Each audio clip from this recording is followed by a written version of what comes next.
Hello friends, मैं हूं doctor Mona.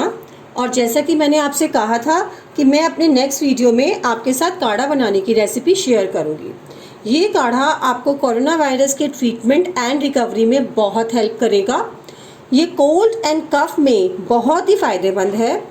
ये आपको सोर थ्रोट में आपके थ्रोट को बहुत ही सूदिंग इफेक्ट देगा एंड मोस्ट इम्पॉर्टेंट, ये आपकी इम्यूनिटी को भी बूस्ट करेगा।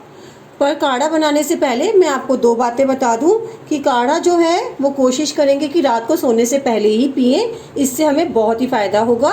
और दूसरी बात, इसकी क्वांटिटी, ये आधा कप काढ़ा ही काफ़ी है। तो आइए चलिए स्टार्ट करते हैं कैसे बनाना है ये काढ़ा। सबसे पहले मैंने यहाँ पतीले में 2 कप पानी लिया है, जिसे मैंने गर्म होने के लिए रख दिया है। अब हम इसमें ऐड करेंगे 1 इंच दालचीनी का टुकड़ा। अब हम इसमें डालेंगे 1 से 2 लौंग। इसमें डालेंगे हम एक छोटी इलायची। अब हम इसमें डालेंगे 3 से 4 हल्की दरदरी पिसी हुई काली मिर्च। बहुत ज़्यादा नहीं पीसना है, अदरवाइज वो गले में लगेगी।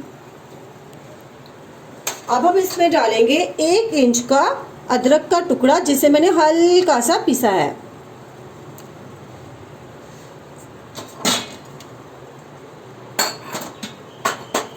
अब हम इसमें डालेंगे 3 से 4 तुलसी की पत्तियां।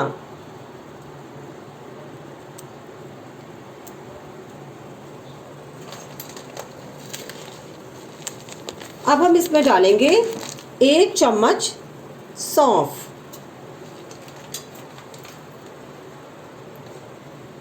और अब हम इन सब चीज़ों को अच्छे से उबलने देंगे 4 से 5 मिनट के लिए।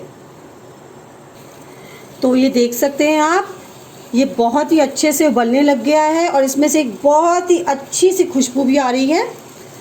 तो अब हम इसे रात को सोने से पहले आधा कप लेंगे, छानकर इसे हम पिएंगे। और इसमें आधा चम्मच हनी मिलाकर हम इसे आधा कप सोने से पहले पिएंगे। और आप देखेंगे कि ये आपके खांसी जुकाम में बहुत ही ज़्यादा फ़ायदा करेगा। इवन फीवर में भी ये बहुत इफ़ेक्टिव है। तो प्लीज़ आप इसे अपने घर में ट्राई करें और अगर अच्छा लगे तो औरों के साथ भी शेयर करें। Thank you.